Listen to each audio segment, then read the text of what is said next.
Boa noite, meus amigos. Estamos começando mais um programa Opinião Sem Censura. Hoje estamos recebendo aqui no estúdio o meu amigo Paulo Vieira, apresentador e ativista de direita ou de esquerda? Não faz assim que machuca. O pessoal da esquerda não aguenta nem me ver. Eu sei como é que é. Prazer estar aqui, ô Carlos, com você novamente. É sempre um prazer estar aqui com você. E um abraço aí para toda a audiência, para todo o pessoal que acompanha o Opinião Sem Censura. E remotamente estamos recebendo o ilustríssimo, um grande jornalista. Boa noite, José Carlos Bernardi. Tudo bem, Bernardi?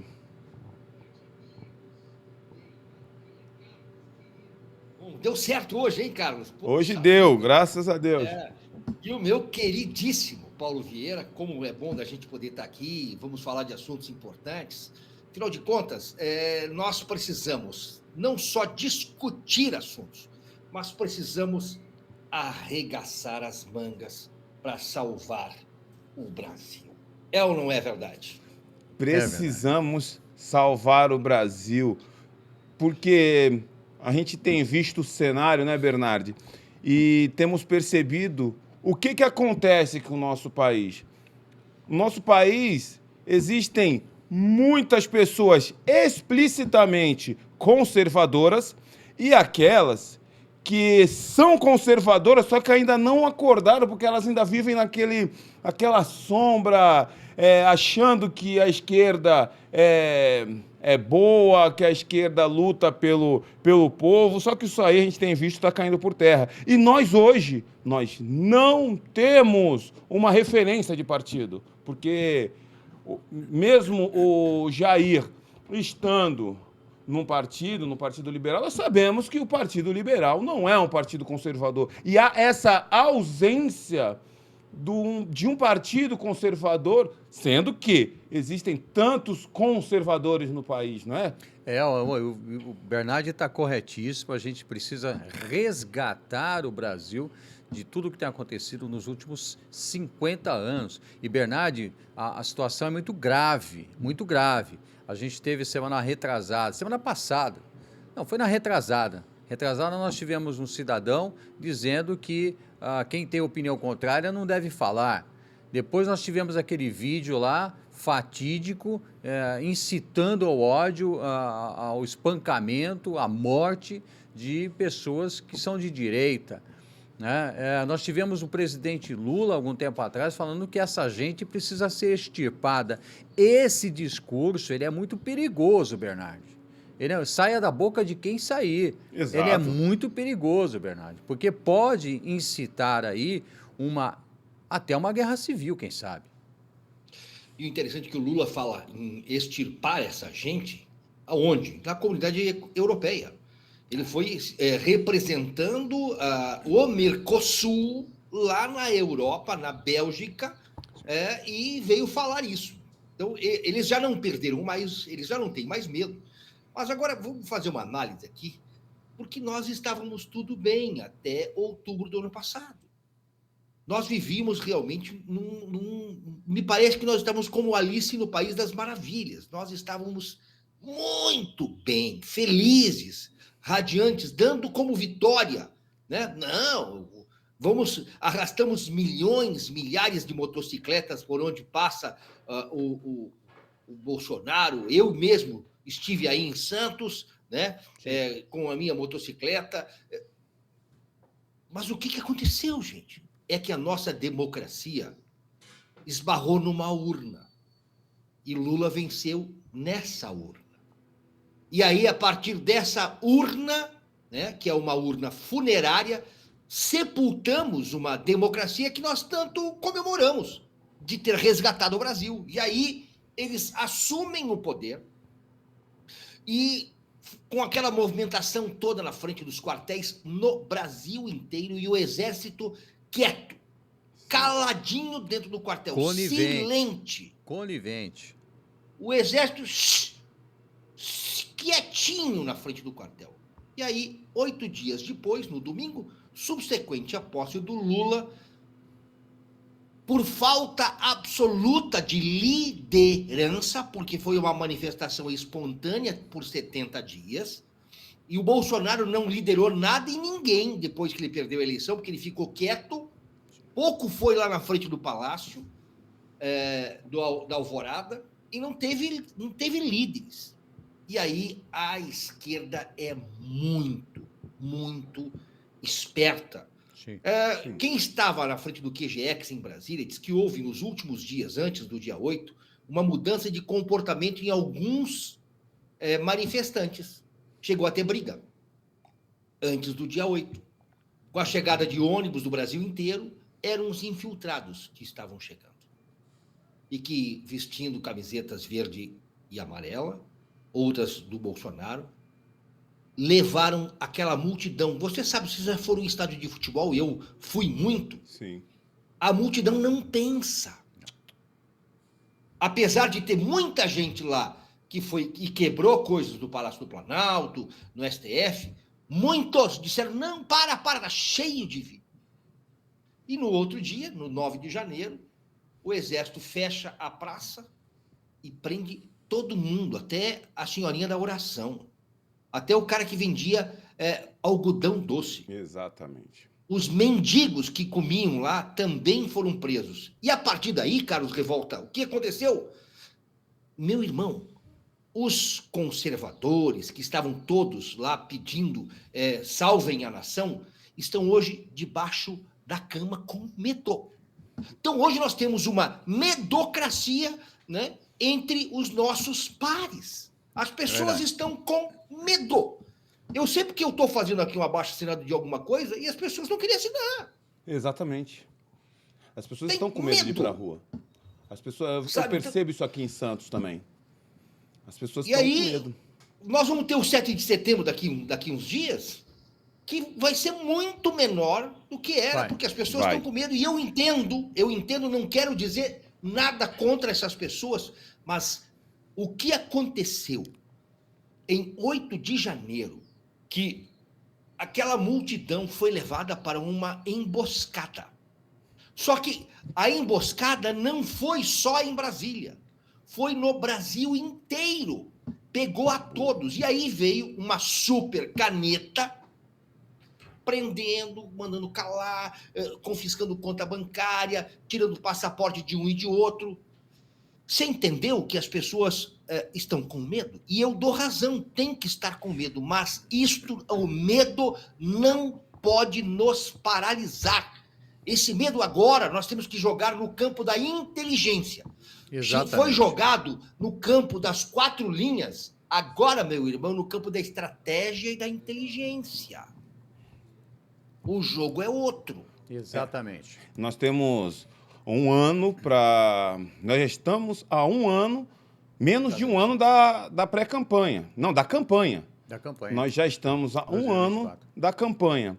E então, é neste cenário que nós precisamos organizar as nossas bases. Eu acredito que é de grande importância fortalecermos as nossas bases no país inteiro, não é, Paulo? Exatamente. Passou da hora já. Na verdade, a gente já devia estar fomentando isso desde o final da última eleição.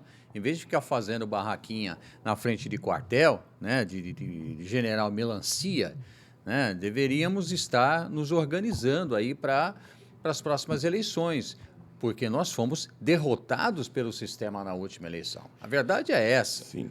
Não, se foi lícito, se não foi lícito, é outra história. O fato é que o sistema venceu, tomou o poder, né? Como diz bem o Barroso, a eleição não se ganha, se toma. Né? Então, nós fomos levados na mão grande, perdemos, os manés perderam e precisa. Quando você perde, o que você faz? Você se reorganiza. Exatamente, estratégia. Né? Cria uma nova estratégia. Exato, de repente até um passo atrás, para dar 2 adiante, não interessa, mas o fato é que, neste 7 de setembro, seria prudente, Bernardi, nós não irmos a desfile nenhum. os melancias que desfilem para os comunistas. Exato, concordo. Porque foram eles, Bernardi, eles participaram da armadilha em que caíram os patriotas Ou lá. participaram ou foram omissos. Lá, porque eles foram. Olha, o pessoal que estava na frente do quartel em Brasília recebeu ordem para entrar para o quartel e entrar nos ônibus. Aí quando eles saíram, os quando ônibus levaram eles os presos. ônibus foram. Eles sabiam, os militares sabiam que aqueles ônibus recolheriam aquelas pessoas, crianças, idosos. Ah, lá, nosso amigo Bigodinho, que a gente não pode nem falar o nome, viu, Bernardo? Ah, lá o Bigodinho da Alemanha, que botou tudo no vagão e mandou para campo de concentração. Foi a mesma coisa. A mesmíssima coisa. E vamos até, já que nós estamos falando desse desgoverno, para a primeira pauta, déficit de 42,5 bi. No valor não corrigido pela inflação, resultado é o pior para os 6 primeiros meses desde 2021. O governo federal encerrou o semestre de 2023 com rombo nas contas públicas, registrando um déficit primário de 42,5 ou de 41,26 bilhões em valores corrigidos pela inflação. Paulinho, Bolsonaro entregou um superávit, o governo Bolsonaro entregou um superávit de 54. E já estamos num déficit de 42,5. Tiago, em 6 meses, como diz aquele meme, tem quem aguente? É a carreta furacão. Isso 6 meses, imagina falamos, 4 anos. Nós avisamos, e tem mais. Se prepare, porque, segundo a CNN, o governo já prepara medidas para zerar o déficit. Medida é aumento de carga tributária. Sim. Nós vamos pagar essa ponta aí. Eu acho, inclusive, que a gente tem que fazer boleto só para quem votou no Lula. Quem votou no Lula paga essa conta, porque nós... Mas tem muita gente se escondendo. Teve gente que fez o L embaixo da mesa, né? Isso. Teve. Samidana lá. Agora, o que acontece? A gente precisa, nesse momento, né, o Carlos e Bernardi, profissional da imprensa, a gente precisa cobrar a imprensa precisa falar isso. A imprensa precisa ser aí, como é que a gente fala? Ser o porta-voz, ser o farol da liberdade. O que está acontecendo? Quer dizer, a gente está... Se fosse no governo Bolsonaro, governo Bolsonaro, 40 bilhões, que cada um fala uma coisa. A CNN fala em 41, a Jovem Pan fala em 45, o antagonista fala em 41... Né? A Record fala em 48. O déficit está aí. Ninguém sabe nem quanto é o déficit. O fato é que nós vamos pagar uma conta absurda, porque a gente agora tem mais ministérios e mais bocas para sustentar. Bernardi, o que tem para me dizer sobre esse desgoverno Gastão? Meu irmão, eu tô achando bom. Elegeram o Lula. Elegeram o Lula. Então, faz o gente, L. Tá aí. Eu acho que... claro que eu tenho as minhas dúvidas dessa eleição, mas ele ganhou a eleição. Ele é um falastrão, tá aí. Agora, o Haddad, né, que fez 3 meses de economia, ainda passou na prova colando. Né? Tá aí. É isso, meu nome. Eu quero te dizer, Carlos, que ainda está pouco 40 bi, ou 48, ou 41, não sei lá quantos bi. Está pouco. Só por que está pouco? Porque a Petrobras tomou um rombo de 920 bi. Só a Petrobras. Entendeu? Então nós temos que o Brasil inteiro só tomou 41, está pouco. Perto do potencial desses caras, isso não é nada. Então isso é uma quireirinha, um farelinho, tá? Porque, assim, há cálculos de que cada brasileiro, só nos desgovernos do PT, tomaram um prejuízo de 5 mil dólares por brasileiro, tá? Nós somos 213 milhões de brasileiros e cada um de nós tomou um prejuízo de 5 mil dólares, que hoje daria em torno de 25 mil reais.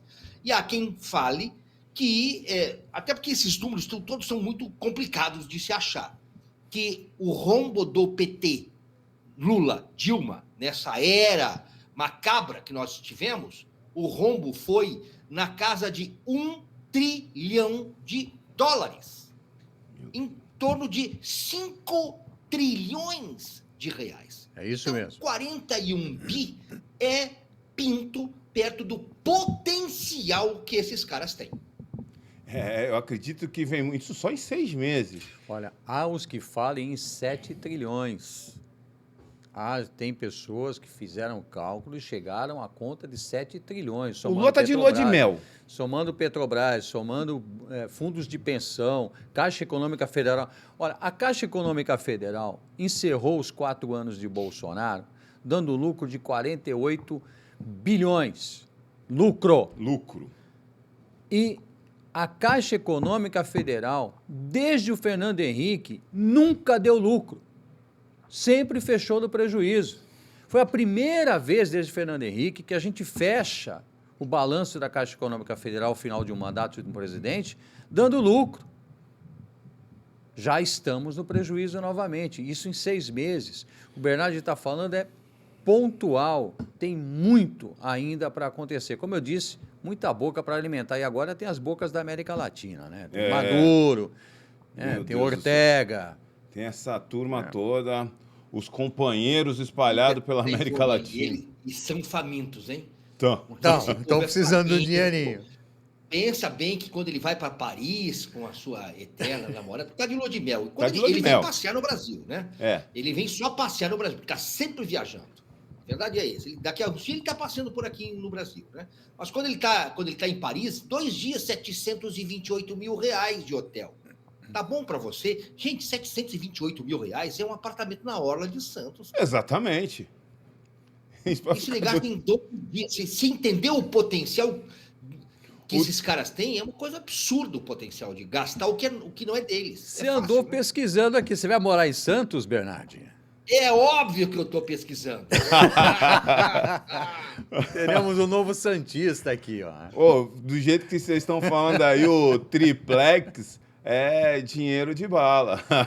Mas é dinheiro. O triplex é um troquinho que ele recebeu aí das A Mega Sena está acumulada em 115 milhões. Na casa do Paulo Preto foram encontradas 100 milhões. No apartamento do Gedel, 50 milhões. Somando esses dois, já dá mais que o prêmio da Mega Sena. Isso que encontraram, Em mala. É que os caras são mala, entendeu? Os caras são mala, carregam as malas.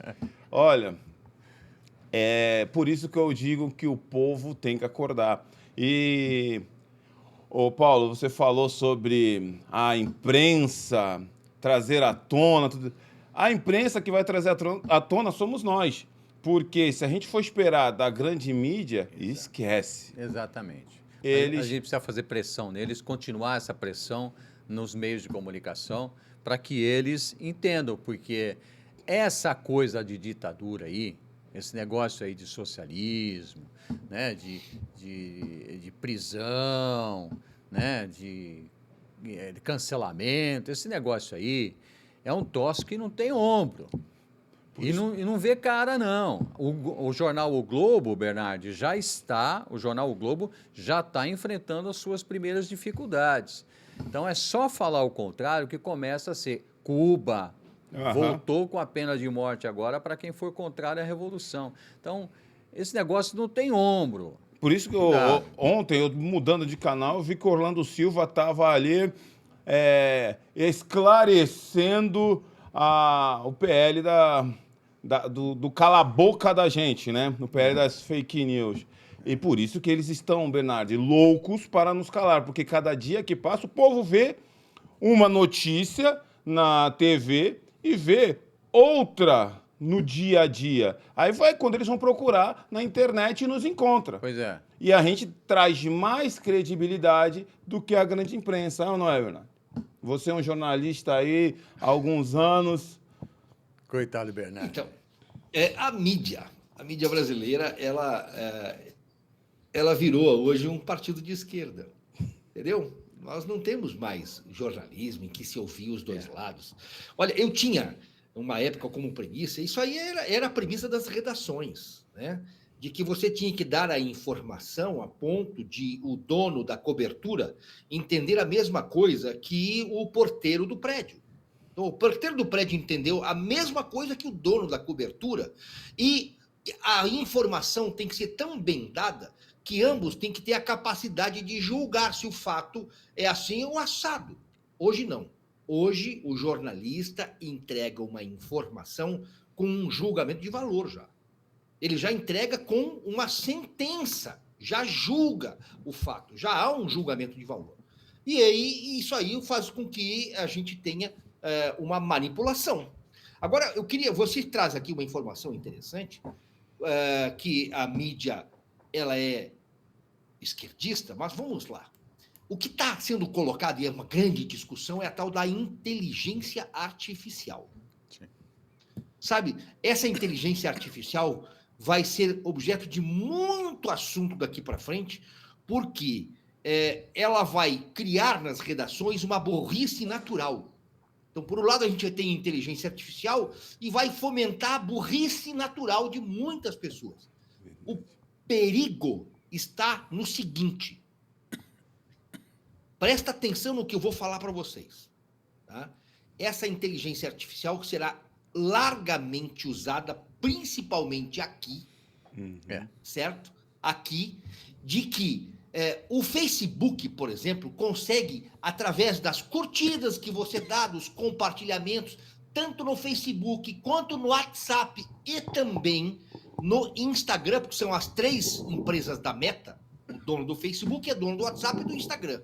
Eles conseguem entender, tá, pelos algoritmos o teu comportamento, a tua psique, qual que é o teu comportamento psicológico. Numa conversa normal, que a gente tem aqui de alguns minutos, eu consigo entender aí 30, 40, 50 tipos de comportamento. Ele não gosta de pizza, ele come pizza, mas que tem que ter queijo. Ele não gosta de pessoas que falam muito alto. Eu consigo ter. E o algoritmo do Meta consegue captar 9.000 características da personalidade das pessoas. Isso unindo à inteligência artificial, a manipulação da massa vai ser gigantesca. Então, daqui para frente, quanto mais estiver difundido essa inteligência artificial, mais ela vai estar escondida nas mídias todas, para manipular. E perceba só, ano que vem, nas eleições municipais, principalmente das grandes cidades, a inteligência artificial já estará sendo usada nas redes sociais para alcançar um eleitorado que não tem muito bom pensamento e capacidade de julgamento daquilo que está lendo e compartilhando. Que esse é o grande mal que nós temos, né? Olha as tiazinhas do Zap. É porque tem muita gente que recebe bobagem e compartilha a bobagem. Sim. Então, se você quer contribuir com a humanidade, menos é mais. Compartilhe menos coisas e com mais qualidade. Não Exato. Compartilhe qualquer coisa. Desta forma, você também consegue fugir de algoritmos maliciosos que estão aí. E vem aí uma dominação de massa. Eu fiquei pensando, inclusive, na Bíblia. Esses caras vão pegar texto bíblico e vão engodar, inclusive, aqueles que entendem de Bíblia. Vem coisa feia pela frente, meu irmão. Pra você ter ideia, foi feito um teste recentemente, e essa semana saiu a matéria. A inteligência artificial acertou mais que os médicos em diagnósticos. Então, você descreve lá o que você está sentindo, a inteligência artificial acertou 90% dos diagnósticos, enquanto os médicos acertaram 70%. Ou seja, a eficácia, a eficiência da inteligência artificial no dia a dia do cidadão, ela vai ser muito mais assertiva do que o próprio ser humano. E a gente já está sentindo isso no nosso dia a dia. A gente, às vezes, não percebe, mas a gente já está sentindo. Eu estava assistindo, não me recordo o nome do médico, citou o médico agora, que ele estava falando sobre hoje o curso de medicina. Eles ficam 6 anos aprendendo a receituar remédios. Eles não aprendem mais a combater a causa. É uma escola hoje farmacêutica. Se bem que a minha mãe e a minha avó acertam mais diagnóstico que muito médico que eu conheço. Ô, Bernardi, certa vez eu não estava me sentindo bem e fui no convênio e a médica perguntou os sintomas. Quando eu olhei assim, de relance, eu olhei o computador dela, ela estava pesquisando no Google. Eu falei, não acredito nisso. Para tu ver o nível, para vocês verem o nível que está a nossa população. Vai piorar, porque agora o MST também quer ter uma faculdade de medicina, tu imagina, né? Que pode vir daí do MST. Médico cubano, Já que você falou do MST, por favor, coloca, o vídeo está no ponto? Coloca, por gentileza. Muitos anos eu lutei para não estar num lugar como esse. Mas eu estou. Porque é uma vergonha para mim. Eu olhei para cada um de vocês aqui. E eu vi a cara de demagogia dos representantes do meu país. Que não sabe, não sentiu, não viu. E nunca vai saber, sabe por quê? Porque não querem saber. Porque muitos de vocês aqui necessitam daquela mão de obra, daquela massa de manobra. Eu me envergonho hoje de ser brasileira. Me envergonho. Eu estou com vergonha aqui. Eu estou relatando aqui um crime envergonhoso. Eu só queria ter o direito de ir e voltar. Eu só queria ter o direito de dizer: eu não aceito essa decisão do MST. Quando o MST invade uma fazenda, tudo que tem lá passa a ser de pertença deles. Eles chegaram, invadiram, tudo ali é pertença deles. O povo em si, que vai fazer barraco, preocupa-se em fazer barraco, arrumar água, fazer as coisas que eles determinam que a gente faça. E os militantes, eles focam naqueles bens que a fazenda possa ter no ato da invasão. Muitas das vezes, essas fazendas têm segurança armadas, porque eles trabalham com grandes valores, café, pimenta. Então, tem segurança armada na fazenda. E eles, tudo que eles encontram lá, eles tomam posse. Bernardi, meu amigo, o que você tem a me dizer sobre esse depoimento e essa CPI do MST? Embora nós vemos que os companheiros da esquerda estão ali se alinhando ou pressionando a direita trans a abandonar a CPI, né? Porque sabe que isso daí tá começando a aparecer coisas que eles não queriam que aparecesse, sim ou não? Com certeza. Talvez esta sessão aí que você mostrou da CPI, do MST, foi na terça-feira na Câmara dos Deputados, né? Essa sessão com esse tipo de depoimento foi a última.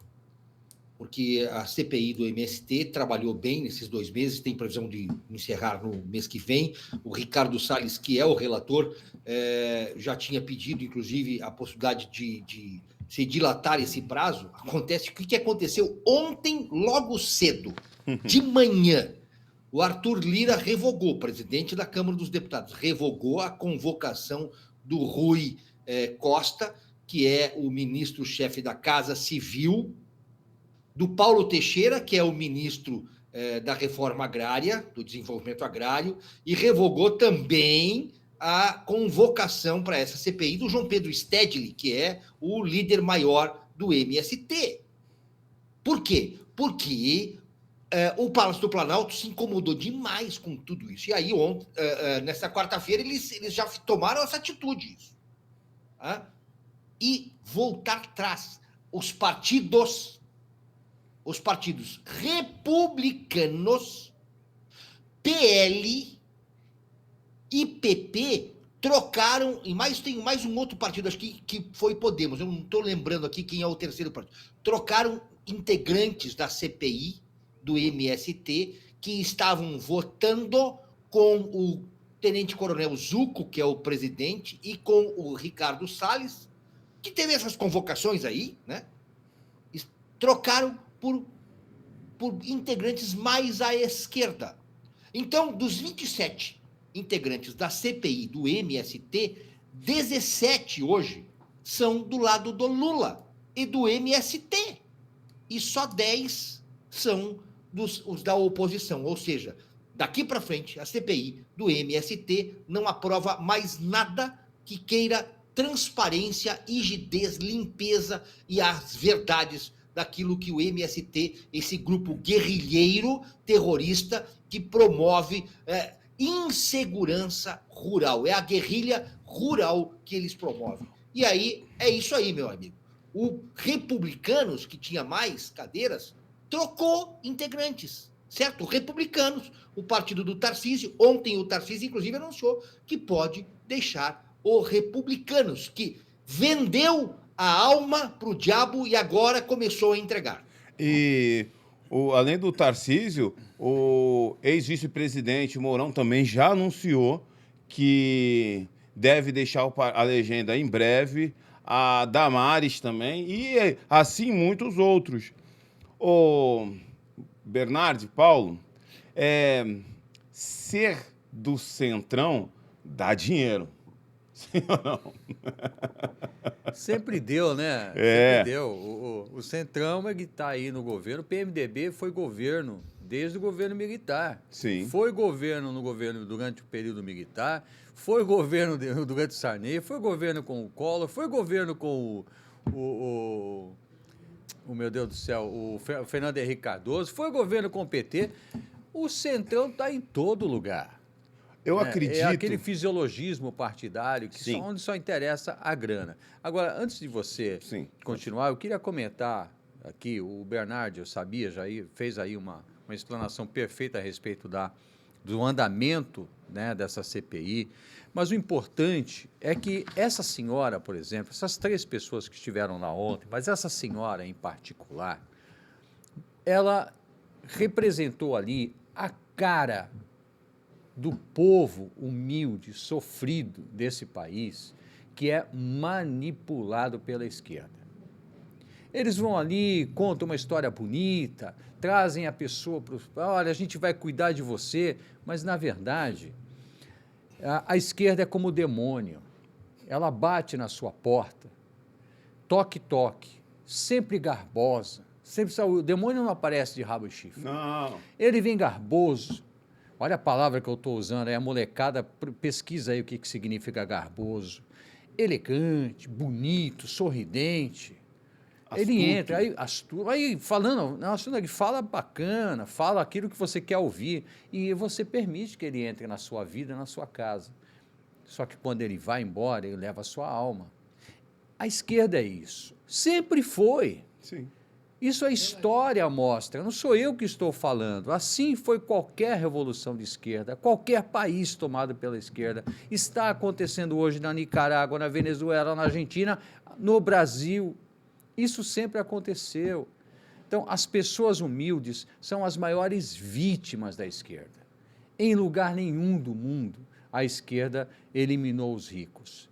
Pelo contrário, a esquerda produziu pobres e mais pobres, e os ricos ficaram mais ricos. O que você falou, essa analogia com a Que Bíblia... pena dessa senhora. Né? Essa analogia com a Bíblia, já logo no princípio, quando a serpente chegou a Eva, falou assim, certamente que não morrerás. É lógico. Ela foi, e assim tem sido ao longo de milhares e milhares de anos. E é isso que eles fazem, eles chegam Lá, quando eu orientava os jovens, eu falava para eles, eu falava assim, lá na igreja, eu falava assim para os jovens, vocês acham o quê?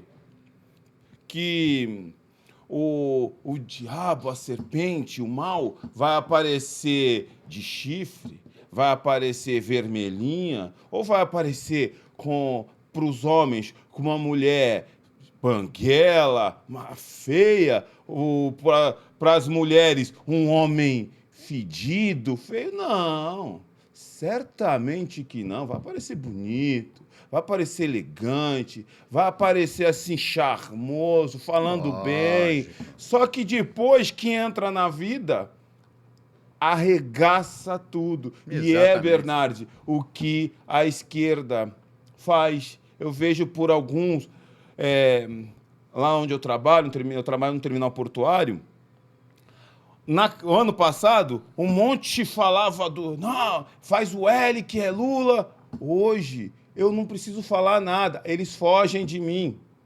Quando eles passam por mim, outro dia no rádio, o rapaz falou assim, Carlão, faz o L. Eu falei assim, vocês fizeram L, agora vocês estão arrombando o nosso país. Ele nem toca no assunto mais, Bernardo. Por quê? Porque caiu no conto da esquerda. No conto do operário. No conto do operário. Eu coloquei um vídeo Exatamente. no meu canal agora essa semana, até queria chamar a atenção aqui para os amigos assistirem o meu canal, que é o Bernardi TV. É verdade. Qual que é o Verdade. canal, no YouTube. ô Bernardi? Esta sexta-feira, por exemplo, eu vou entrevistar 6 presos que estiveram na Papuda e na Colmeia. Eles não vão se identificar. Na semana passada entrevistei um dos presos, foi assim muito emocionante, mas 6 presos que estiveram na Papuda por meses. Papuda e Colmeia vão contar ali o que eles viveram, né? Tanto lá no 8 de janeiro como no 9 de janeiro, e viveram os meses presos com comida, com lavagem. Encontraram, por exemplo, até dente de porco na comida deles.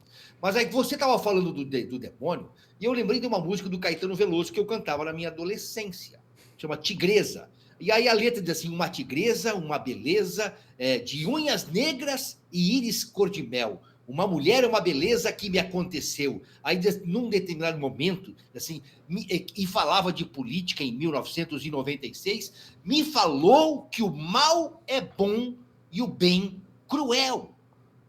O discurso do diabo é esse.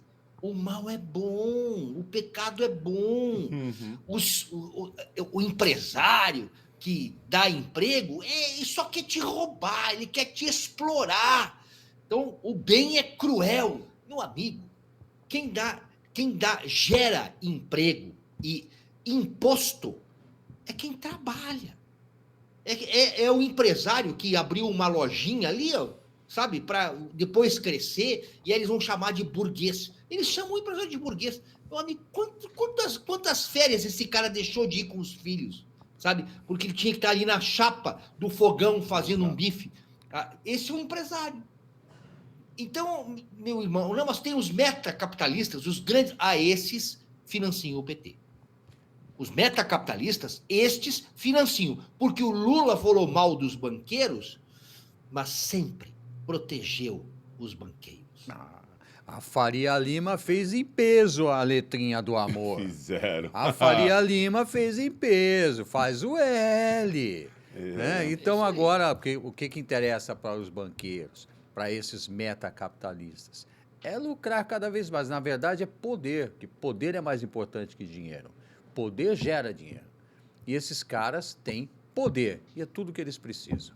Ô, Diogo, coloca o próximo vídeo, o poder. Coloca o próximo vídeo, por favor, Diogão. Y escuchen bien, a mí me han dicho que use el chaleco. Aquí estoy, camisa sudada, carajo. Ustedes son mi chaleco antibalas. Yo no necesito.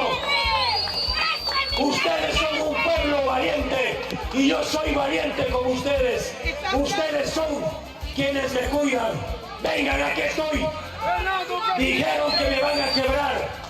Aquí está Bombilla. Que vengan los capos del narco. Vengan. Que vengan los sicarios. Que vengan los vacunadores Se acabó el tiempo de la amenaza. Aquí estoy yo, que me van a quebrar. Podrán doblarme, pero nunca van a quebrarme. Tem mais vídeo para colocar. Você coloca, por favor, na sequência.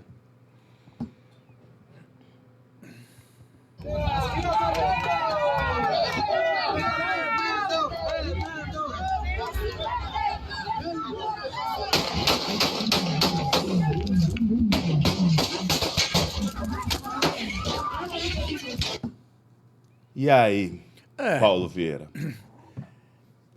Fazendo uma outra analogia com a Bíblia, aliás, com os mandamentos cristãos, nunca desafie o demônio. Sim, não tentarás o Senhor teu Deus também. Né? Então, houve ali, esse cidadão, a imprensa está tentando aí limpar a barra, está dizendo que ele era de esquerda, depois virou direita. A verdade é que ele comprou uma briga com o narcotráfico. Contra a corrupção. Não sei se, eu não conheço muito bem a história dele, mas ele comprou, nos últimos anos, ele tem comprado uma briga ferrenha aí contra o narcotráfico, né? E, evidentemente, a gente não faz esse tipo de desafio. Ele não era nem sequer um dos principais candidatos lá. Ele estava em 5º lugar nas pesquisas, poucas chances de levar o pleito, mas tinha uma fala muito contundente com relação ao narcotráfico. É um recado claro, né, dos narcotraficantes, dizendo, olha, eu cheguei, eu estou mandando e vocês vão ter que dançar conforme a minha música. Eu vejo dessa forma isso que aconteceu, né? Infelizmente, a gente está na mão desses caras, infelizmente a gente tem visto aí os governos, de maneira geral, não só no Brasil, não só na América Latina, mas mundialmente falando, né, tentando fortalecer o narcotráfico em vez de combatê-lo. Poucos são os governos que se interessaram, que fizeram alguma coisa para combater o narcotráfico. Poucos são. A maioria se rende ao poder financeiro e, consequentemente, político do narcotráfico. O Bernardi, até onde eu estava pesquisando, ele pertenceu ao parlamento, ele combateu a corrupção e o narcotráfico, e isso daí, pelo jeito, mexeu no bril, ele estava mexendo com poderosos tanto políticos... Da esquerda sul-americana. Da esquerda sul-americana, que nós sabemos que é envolvida até mais do pescoço com o narcotráfico. Meu amigo, o Fernando Villavicencio, de 59 anos, era jornalista investigativo. Sim. Era nosso colega. Era um jornalista investigativo que denunciou, por exemplo, os casos de corrupção no Equador envolvendo uma empresa brasileira muito conhecida da gente, Odebrecht. Entendeu? Sim. Então, você entende como é correlato o assunto? Ele denunciou muitos casos de corrupção da Odebrecht, da Petrochina, dos casos chineses lá no Equador, e se tornou deputado em 2021. Agora, ele era um dos 8 candidatos à presidência do Equador, estava em 5º lugar, com esse histórico, e estava de peito aberto. Peito aberto. Pode que venham, né, os do tráfico, que venham contra mim, sem colete à prova de bala, sem capacete antibalístico. Tomou 3 tiros na cabeça. Essa é a postura. Aqui no Brasil, eles não usaram tiro, eles usaram uma faca na mão de um cara que eles chamam de bobalhão, né, de um louco, Adélio Bispo. Mas este é o comportamento da esquerda. Agora eles estão usando um outro expediente aqui no Brasil, que é tirar os opositores no tapetão. Sim. Tirando na justiça. Então, você não pode mais concorrer porque você falou mal da urna funerária e do cemitério da democracia. Entendeu? Então, o outro não pode mais concorrer, ele não pode nem ser mais deputado, porque ele fazia parte da quadrilha do Ministério Público. E perceba só, daqui uns dias vão caçar também, sabe, Carla Zambelli, vão querer caçar Eduardo Pazuello, eles vão atrás. Então, aqui no Brasil, pelo menos eles não estão matando, mas a democracia está sufocando. Está sufocando. O próprio Luciano Hang. Luciano Hang está inelegível. Que Por nem qual razão? concorre a nada, não pode concorrer. Qual o motivo? Qual o motivo? Me diz. Nem Por ser candidato a nada ele patriota? foi. Quer dizer, mas é o medo. É. A verdade, o que eu citei aqui, o que tem ocorrido nos últimos dias, é justamente isso. Essa imposição, e tudo isso que eles falam é o que eles pensam. Tá? Eles realmente não querem. Ponham uma coisa na cabeça. A esquerda, se tem uma coisa que a esquerda não é democrática. Nenhum esquerdista é democrático. Ele não quer que haja o antagonismo. Ele não quer o interlocutor. O interlocutor merece prisão ou pena de morte. E dessa forma eles pensam. E o que a gente tem visto nos últimos dias, nos últimos tempos, né, é justamente aquilo que você falou, Carlos. As pessoas estão com medo. Por que estão com medo? Porque a propaganda do medo tem sido feita todos os dias. Todos os dias, uma ação prendendo uma ação com a polícia na casa do outro, uma outra ação com uma fala, né? Devem ser extirpados, uma outra ação, não tem que falar nada mesmo, a outra ação, essa que a gente viu agora no Equador, né? De um candidato sendo morto, a gente já teve a facada, teve o vídeo do Luciano Hang, teve o futebol com a cabeça do Bolsonaro, então tudo isso é propaganda do medo, é para que você tenha medo. E, gente, tem que ter medo mesmo. Inclusive, eu estava vendo hoje que os primeiros atos do Zanin foi sobre aquela fala do Bolsonaro, nós vamos metralhar a petralhada, e eles já estão movendo outra ação em cima disso, mas eles não vão falar nada sobre temos que extirpar, porque ali é claro que é uma metáfora. Ele estava usando, inclusive, um pedestal do microfone, do tripé, um cinegrafista. um tripé de um cinegrafista, Tripé de um cinegrafista. e ali, no calor, falou. Não foi, é algo do Bolsonaro. O Jair, ele é bem assim, espontâneo. Diferentemente do Lula, que o Lula realmente, ele pensa isso. Nós temos que extirpar, nós temos que eliminar da face da terra os nossos oponentes. Se possível, temos que matá-los. E não adianta falar do passado, não. Mas isso aí está sendo... foi uma fala infeliz, mas a esquerda hoje é diferente, não é a mesma esquerda de Stalin. Não, é sim, gente, é sim. Esta semana que passou, Cuba voltou com a pena de morte para aqueles que são contrários à Revolução. É hoje. Não é em 1917 na Rússia de Stalin. Não é em 1933 na China de Mao Tse-tung. Não, é hoje. Hoje, na Venezuela, as pessoas estão sendo presas e mortas. As cenas estão na internet. Então, o que falta para a população entender, para a população aprender que a esquerda, ela é, sim, isso que está aí. E é declarado, não é uma coisa que eu acho. O Paulo está com teorias de conspiração, teorias conspiratórias. Não, o Paulo está exagerando. Não.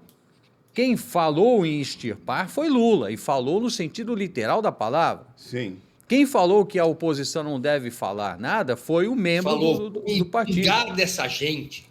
Eu não vou nem citar o nome do outro vagabundo, não, porque é um canário, um magrelo lá da esquerda.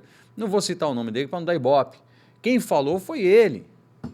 Né? Quem fala em calar os opositores, quem fala em censura, são eles.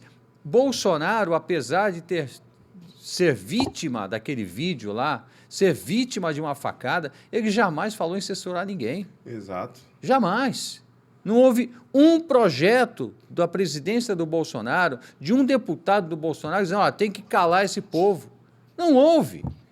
Agora só se fala em censura, só se fala em matar, só se fala em bater, em extirpar. Esta é a linguagem da esquerda. Se você não entendeu ainda, o demônio já mostrou as garras. Ó, rapidinho, Bernardo, tá aqui, ó. Fuzilar a petralhada. Zanin envia à Justiça Eleitoral pedido de investigação contra Bolsonaro. Foi em 2018, que ele lá no Acre... Foi ainda candidato lá no Acre, me parece, né? Em Boa Vista do Acre. Foi isso aí. Um absurdo. Então, uma coisa de 5 anos atrás que já passou, mas eles precisam mexer, né, num cemitério para ver se tem morto. É isso mesmo. Mas eles não falam que essa semana o próprio Bolsonaro pegou das doações que ele recebeu, dos 17 milhões que ele recebeu, de toda a população brasileira. Muitos amigos meus mostraram, Carlão, fiz um Pix pro Jair. Mas eu fiz o 22,22. Então, 22,22 centavos. Aí, eu fiz.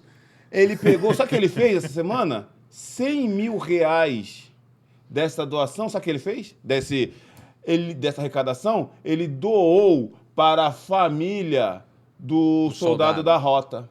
Ah, mas aí a mídia não fala nada. Esse é o Jair Bolsonaro.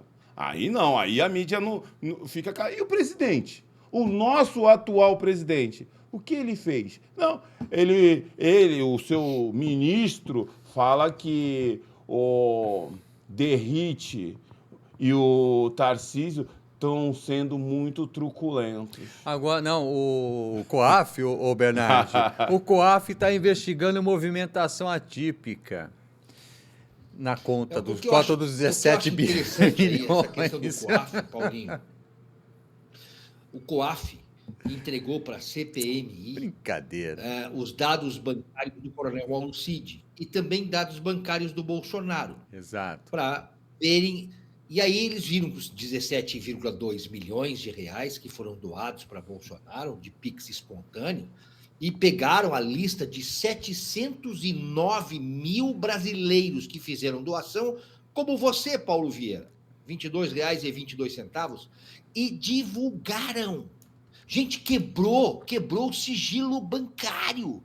Lá em 2006, 2007, o Palocci quebrou o sigilo bancário do caseiro dele, do jardineiro Francenildo. Lembro disso. Caiu, ele era ministro da Fazenda na época. Ele caiu, certo? Olha, eu não sei se ele era da Fazenda ou ele era ministro da Casa Civil, o Palocci. O Palocci era ministro da Casa Civil na época. Da Casa Civil. Olha, e aí, meu irmão, tá? Hoje nós tivemos o COAF, e aí já estão dizendo que quem divulgou isso foi do gabinete da Elisiane Gama, que é a senadora relatora dessa CPMI do 8 de janeiro.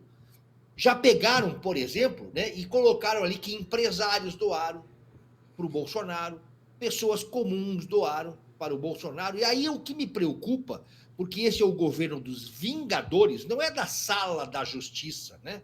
É o governo dos vingadores, não da Marvel, né? Não. Eles têm uma vingança, uma sede de vingança. Sabe o que eu estou preocupado? Porque você doou R$ 22,22, poderá cair na malha fina no que vem e vão te arrebentar com a vida. O outro lá, que é dono de uma padaria e doou, sabe? Eles vão pegar e vão dizer, olha, que o seu Manuel Joaquim, dono da padaria, doou R$ 22,00, mete o Ministério do Trabalho, arrebenta a vida desse cara. É a prática do Esse é Fishing o Expedition. governo dos vingadores, que eu acho que eles não vão ter pudor algum de fazer. Por quê? Porque o seu Manuel Joaquim doou R$ 22,22 para o Bolsonaro, então eles precisam quebrar aquela empresa. Estão pouco se lixando que tem 60 empregados, não. Eles querem. E para mim é isso que eles vão fazer a partir desses dados. Por quê? Porque eles são os donos do Brasil. Agora eles são os donos do Brasil. É o chamado Fishing Expedition. Eles vão e eles fazem isso direto. Essa coisa de vou mandar a Polícia Federal lá na casa do Bernardi. Eles sabem que não tem nada. Que eu não vou conseguir incriminar o Bernardi. Mas eu peguei o celular do Bernardi, vou conseguir incriminar aqui o Paulo Vieira. Consigo incriminar aqui o Carlos Revolta. É esta prática suja, vil, que tomou conta do país e faz tempo, hein? Faz tempo. Bolsonaro tentou combater esta prática, não conseguiu. Esta é uma prática muito utilizada no país. Ô, gente, a resenha está sensacional, como sempre. Bernardo, gostaria que você fizesse suas considerações finais. Como assim? Já? Já, meu amigo. Pô, cara. Pois é, Bernardo, eu estou vamos mandando a fazer- gente antes embora, de, Bernardo. Antes de encerrar, vocês têm que arrumar um apartamento para eu morar em Santos para ter esse bate-papo todo tipo. Isso aqui tem que ter toda hora, né, meu cara? Sim, concordo. Uma padaria, né? Numa pizzaria. Acho que a Tá gente tem vindo que para fazer isso mais Santos vezes. mesmo, né? Sensacional. Queria agradecer aqui primeiro ao Max, que está no controle geral dos botões aí. Grande Marcos. Paulo Vieira, meu querido amigo, especialíssimo. E a você, Carlos Revolta, obrigado por essa oportunidade. Que bom que hoje deu certo de nós bater papo. E eu queria convidar todos para conhecerem o meu canal do YouTube, que é Bernardi TV, é o meu sobrenome, Bernardi, mais TV de televisão, às 9h30 da noite. Nesta sexta-feira eu vou entrevistar aí seis que foram presos no 8 de janeiro. E todos os dias, de segunda a sexta-feira, 9h30 da noite. Nessa sexta eu vou começar um pouco mais cedo, que vai ser 3 horas de live, né?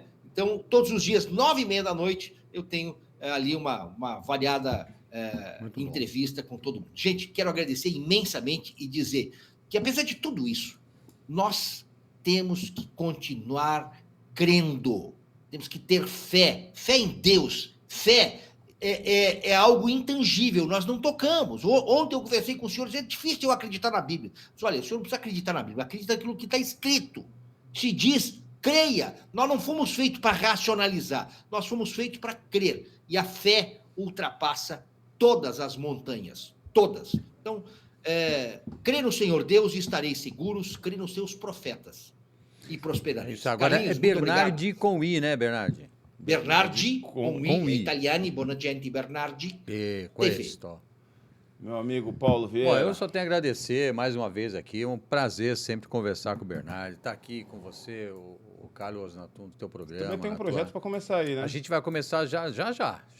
Eu Sim. precisei tratar um probleminha aí de saúde, mas já a gente vai começar aqui com o nosso bate-papo. Vamos começar com o Max aí. Essa semana devo já encerrar aí com o Max e com o Lindinho as nossas organizações, a nossa tratativa, a nossa organização, o cenário, tudo, né, para ver se a gente começa o mais rápido possível. Já está chegando aí. O bate-papo já tem, inclusive, já está nas redes sociais, Instagram. Pode procurar Sim. o bate-papo, bate-papo, pode procurar no Instagram, pode procurar no Facebook, pode procurar aí nas redes sociais, que está lá, está no Twitter também.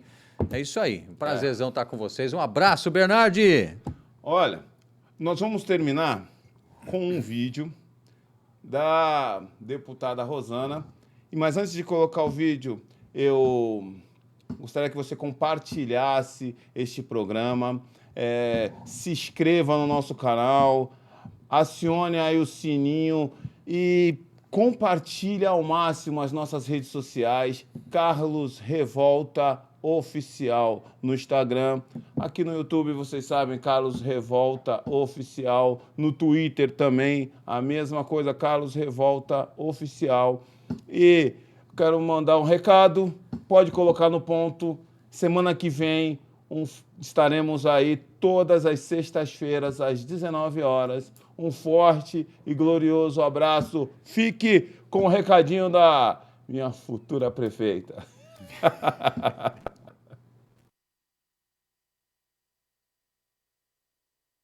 Olá, meus amigos, eu quero falar para todos os moradores dos Morros de Santos. Vai ter agência dos Correios no São Bento, sim. Fiquei muito contente com essa notícia, mas quero explicar que essa história começou lá atrás, em 2021, no início de 2021, quando eu fui procurada pelo vereador Chita Menezes, aí do São Bento, e pedindo, né, fazendo esse apelo da população.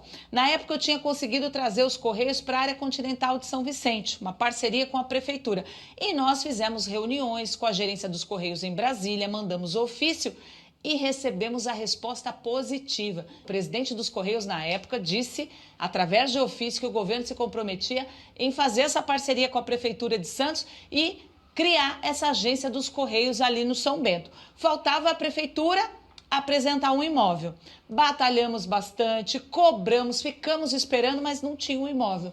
E agora a gente recebeu aí a notícia de que a prefeitura, que apareceu o imóvel.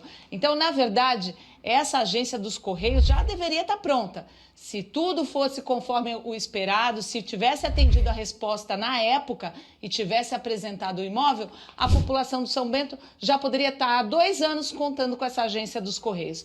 Então, reafirmo meu compromisso com a população dos morros da cidade, da minha cidade de Santos, e fico feliz com essa notícia. Mas a gente tem que explicar para a população exatamente o nosso trabalho e como tudo aconteceu.